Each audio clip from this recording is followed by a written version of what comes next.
जयपुर से अहम खबर है। B2 बाईपास चौराहे को लेकर इस वक्त ये बड़ी खबर। आज से चौराहे पर आवागमन शुरू हो रहा है। दुर्गापुरा से सांगनेर के बीच आवागमन होगा। प्रोजेक्ट के तहत चौराहे पर बनाया था अंडरपास से जवाहर सर्किल और मानसरोवर के बीच हो रहा वाहनों का आवागमन। ये तस्वीरें आप देख सकते हैं। हमारे साथ एसोसिएट एडिटर अभिषेक श्रीवास्तव जुड़ चुके हैं। अभिषेक, बेहद अहम खबर है। जब आज से आवागमन शुरू हो रहा है, सुचारू हो रहा है, विस्तार से जानकारी चाहेंगे इससे लेकर।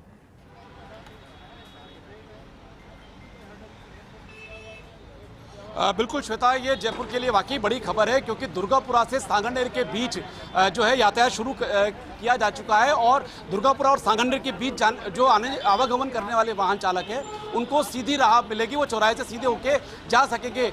ये जो रास्ता था मार्च 2023 से बंद था। मार्च 2023 से लेकर मार्च 2024 तक जो भी दुर्गापुरा से जो सांगनेर से जो ट्रैफिक आता था वो दुर्गापुरा जाने के लिए उसको मानसरोवर से घूम के आना पड़ता था। उसके बाद जब 15 मार्च 2024 को जब अंडरपास शुरू हो गया तो उसके बाद ये चौराहा बंद कर दिया गया पूरी तरह से और ट्रैफिक का जो डाइवर्जन है वो जवाहर सर्किल की तरफ कर दिया गया। लेकिन अब जाके ये राह खुल गई है। आप देख सकते हैं कि किस तरह से जो ट्रैफिक शुरू हो चुका है। यहाँ पर जो अंडरपास बनाया गया था जवाहर सर्किल से मानसरोवर के बीच में, उसके कारण ये जो चौराहा है ये सरफेस से 2 मीटर ऊंचा हो गया था।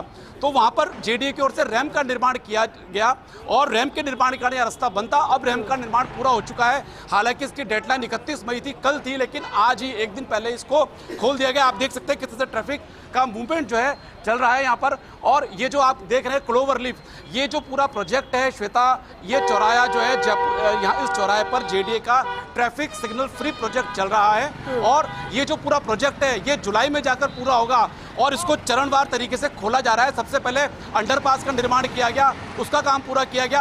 अब यहाँ पर रैंप का काम पूरा किया गया। अब जो नया जो अगला फेज है उसमें इन क्लोवर लीफ का काम भी पूरा कर दिया जाएगा। ट्रैफिक सिग्नल फ्री करने का मतलब यह है कि इस चौराहे पर जो भी ट्रैफिक जिस दिशा से भी आएगा उसको दूसरी दिशा में जाने के लिए ट्रैफिक सिग्नल पर रुकना नहीं पड़ेगा। आप देख सकते हैं कि किस ये जो पूरा मूवमेंट है, जो बैरिकेडिंग आप देख सकते हैं, बैरिकेडिंग भी जो है लगाई जा रही है क्योंकि यहाँ पर पहले डाइवर्जन किया गया था, इसको अब बंद किया जा रहा है और ये जो पूरा ट्रैफिक है इस तरह से यहाँ पे मूवमेंट करेगा। इस पूरे प्रोजेक्ट की लागत श्वेता पहले 155 करोड़ रुपए थी, लेकिन जब बजला सरकार का गठन हुआ तो यहाँ पर इस प्रोजेक्ट को रिव्यू किया गया और ये जो अंडरपास है, इस अंडरपास में पहले विशाल गेट प्रपोज थे, उन विशाल जो गेट का निर्माण था उसको रद्द किया गया। इसके चलते ये प्रोजेक्ट की जो लागत है वो करीब 155 करोड़ से घटकर 112 करोड़ पर आ गई है और जेडीए का ये कहना है कि इस प्रोजेक्ट को हम जो है पूरा जो प्रोजेक्ट है उसको जून तक कंप्लीट कर देंगे। आप देख सकते हैं कि किस तरह का यहाँ पे ये जो ट्रैफिक है सीधा मूवमेंट जो है इस तरफ हो रहा है और जो इस प्रोजेक्ट के जो अधिशासी अभियंता है नितिन गुप्ता वो हमारे साथ हैं। हम उससे जानेंगे सर किस तरह का जो आज आपने रैंप का काम शुरू कर दिया, रैंप खोल दिया है यहाँ से, मतलब रैंप का काम पूरा हो गया तो चौराहा पूरा आपने सीधा कर दिया। इसके अलावा अब भी कुछ वाहन चालकों को डाइवर्जन का सामना करना पड़ेगा। सिर्फ एक डायरेक्शन में थोड़ा सा प्रॉब्लम है, वो है जिनको दुर्गापुरा से आ रहे हैं और मानसरोवर जाना है तो वो लोग अभी रामदास अग्रवाल से जाएंगे और सर्किल पे घूम के और अंडरपास जो हमने अभी लेटेस्ट स्टार्ट किया उस अंडरपास में से होकर मानसरोवर जाएंगे। करीब 1 से 1.5 महीना लगेगा। जैसे ही वो काम पूरा हो जाएगा फिर उसके बाद क्लोवर पे से जा सकते हैं। तो अपन क्या मतलब ये जो पूरा प्रोजेक्ट है कब जयपुर के लोगों को राहत मिल जाएगी कि ये पूरा प्रोजेक्ट जो है शुरू हो जाएगा, कहीं भी जाने आने के लिए ट्रैफिक सिग्नल का सामना नहीं करना पड़ेगा या डाइवर्जन का सामना नहीं करना पड़ेगा? पूरी उम्मीद है कि अगले 1.5 से 2 महीने में पूरा प्रोजेक्ट कम्प्लीटली चालू हो जाए। अच्छा, इसकी आप बता रहे थे कि इस प्रोजेक्ट की कुछ खास बातें भी हैं। क्या खास बातें, किस तरह से इस प्रोजेक्ट को पूरा किया गया, क्या चुनौतियाँ थी, किस तरह से इनका सामना किया गया? देखिए, इस प्रोजेक्ट पे जो मेजर जो सबसे बड़ी चुनौती थी, जो बहुत बड़ी बड़ी यूटिलिटीज़ थी, जैसे एक तो बीसलपुर लाइन थी जो कि मेन चौराहे के बीच में से निकल रही थी, एक सीवर लाइन थी 1600 डाया की, वो बिल्कुल चौराहे के बीच में से निकल रही थी। वो रनिंग लाइन थी, उनको हम रोक नहीं सकते थे तो हमने रनिंग लाइन को ही पूरा का पूरा उसको डाइवर्जन किया। ये हमारे लिए सबसे बड़ी चुनौती थी। बिना किसी हर्डल के, बिना किसी उसके हम लोगों ने उसको डाइवर्ट किया। दूसरी सबसे बड़ी चुनौती हमारे लिए थी कि इतना ज़्यादा ट्रैफिक था, पूरे जयपुर का सबसे बड़ा चौराहा जिसके ऊपर इतना ज़्यादा ट्रैफिक था, करीब 2 लाख व्हीकल जो है पर डे उस पर से निकलते थे। उस ट्रैफिक पे, चालू ट्रैफिक में उसमें काम करना, बहुत छोटे छोटे डाइवर्जन दे के काम करना, ये हमारे लिए सबसे बड़ी चुनौती थी। ट्रैफिक को केवल 2 महीने पहले ही पूरी तरह से बंद किया गया था चौराहे पे, अदरवाइज़ उससे पहले पूरा प्रोजेक्ट जो है चलते ट्रैफिक में ही किया गया। ट्रैफिक नहीं, चलता ट्रैफिक तो था, लेकिन जैसे जो सांगानेर से जो ट्रैफिक आ रहा है उसको लेके मानसरोवर की तरफ घूम के आना था। जो ट्रैफिक सांगानेर से आ रहा था और उसको दुर्गापुरा जाना था, उसको हमने करीब 100 मीटर आगे मानसरोवर की तरफ से यू टर्न देके करा था।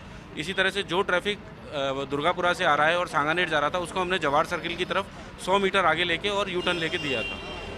श्वेता, ये प्रोजेक्ट जो है जनवरी 2023 में शुरू हो गया था और इसको 18 महीने में पूरा करना था, लेकिन ये प्रोजेक्ट जो है लेट लतीफ़ी का शिकार रहा। इसके पीछे कारण यही थे कि जो इस प्रोजेक्ट के लिए जो जरूरी ज़मीन की आवश्यकता थी वो नहीं मिल पाई, और अभी भी सर्विस रोड के लिए ज़मीन इस प्रोजेक्ट के लिए उपलब्ध नहीं हो पाई है। सर, ये सच्चाई है कि प्रोजेक्ट के लिए जो सर्विस रोड के लिए जो ज़मीन चाहिए वो अब तक उपलब्ध नहीं हो पाई है? हाँ, वो अभी तक उपलब्ध नहीं हो पाई है। उसकी कोशिश जारी है। जो भी कोर्ट के थ्रू करना है, हमें जो डीसी साहब के थ्रू करना है, वो सारी कोशिश चल रही है हमारी। नहीं सर, सर्विस रोड अगर मान लीजिए नहीं बनती है और आप जुलाई में या जून में आप इसको कह रहे हो प्रोजेक्ट को पूरा कर दोगे, तो सर्विस रोड नहीं बनने से फिर दिक्कत आएगी? सर्विस रोड बनने से हमें कोई ट्रैफिक में कोई दिक्कत नहीं आएगी। उसके लिए हमारा ट्रैफिक नाबाद तरीके से चलता रहेगा। नहीं, अगर सर दिक्कत नहीं आएगी तो फिर सर्विस रोड प्रोजेक्ट में रखी क्यों है? इसलिए रखी है क्योंकि उसके साइड में जो सामने वाले प्लॉट है उसके लिए हमें सर्विस रोड के लिए रास्ता चाहिए, क्योंकि उनकी एंट्री और एग्जिट चाहिए। तो एक सर्विस रोड के लिए भी यहाँ पे जमीन ली जानी है। आप देख सकते हैं सामने ये जो आपको दिख रहा है पूरा जो कॉम्प्लेक्स है, इसके बाहर की तरफ जो है सर्विस रोड जो है वो उपलब्ध नहीं है, और जेडीए कह रहा है कि इसको हम जल्द ही लेंगे। बिल्कुल अभिषेक, बेहद अहम जानकारी, तस्वीरें हैं। लेकिन अभिषेक, ये जो पूरा प्रोजेक्ट था इससे खत्म कब तक होना था? आपने बताया लेट लतीफी का ये शिकार हुआ, लेकिन अब जून की बात की जा रही है कि कंप्लीट हो जाएगा। क्या अगले महीने की बात हो रही है या अभी और वक्त इसमें लग सकता है?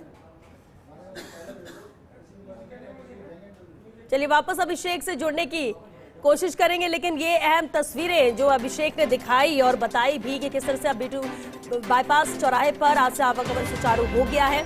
लेट लतीफी जरूर इस प्रोजेक्ट को लेकर हुई, लेकिन जैसे ही भजनलाल सरकार बनी, क्योंकि 155 करोड़ का ये प्रोजेक्ट था, इसे रिव्यू किया गया, इसमें बदलाव किए गए और उसके बाद ये प्रोजेक्ट 112 करोड़ का हुआ। लगातार तेजी से इस पर काम हुआ और अब B2 बाईपास चौराहे को लेकर जो बड़ी खबर आई और जो तस्वीरें हमने आप तक दिखाई कि अब आज से आवागमन इस चौराहे पर शुरू हो चुका है। दुर्गापुरा से सांगानेर के बीच ये आवागमन है जो सुचारू हो चुका है, जिसकी शुरुआत आज से की जा चुकी है। प्रोजेक्ट के तहत ही चौराहे पर अंडरपास बनाया था और अंडरपास से जवाहर सर्किल और मानसरोवर के बीच वाहनों का आवागमन हो रहा है।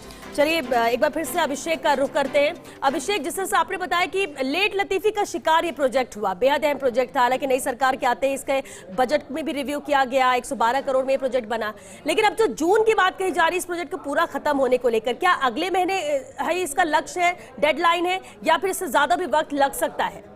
काम की रफ्तार को देखते हुए आपको क्या नजर आता है? देखिए,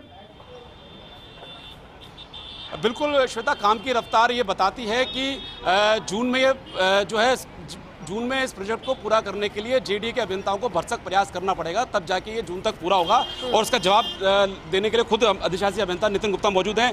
सर, क्या वाकई जून तक ये काम कंप्लीट हो जाएगा? पूरा प्रयास करेंगे कि जून तक 100% ये काम पूरा हो जाए। अगर कुछ छोटा मोटा काम बचता है बरसात की वजह से या किसी वजह से हमें थोड़ी बहुत होती है तो और हो सकता है 10-15 दिन एक्स्ट्रा लग जाए, पर हम जेडीए की तरफ से पूरी प्रयास यही है कि जून 2024 तक जनता को पूरी तरह से राहत दे दी जाए। सर, जनवरी 22 में प्रोजेक्ट शुरू किया था और ये जो है 1.5 साल में कंप्लीट होना था, तो इसके देरी के क्या कारण है?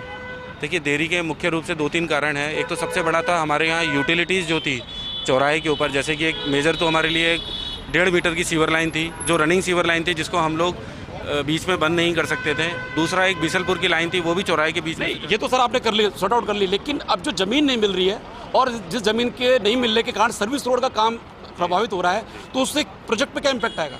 देखिए, आसपास की 2-3 जगह हैं जिसकी ज़मीन जो है हमें नहीं मिल रही, जैसे श्री राम विहार कॉलोनी की ज़मीन है, उसमें कोई कोर्ट केस का मामला चला हुआ है, कोर्ट की तरफ से उसमें स्टे है, पर फिर भी जो हमारी जो डीसी जोन की टीम है वो कंटिन्यूसली प्रयास कर रही है, कोर्ट से भी उसको कोशिश कर रही है कि प्रोजेक्ट के नाम पे उसको जो है हम लोगों को दे दी जाए, जिससे कि हम लोग प्रोजेक्ट का काम पूरा कर सकें।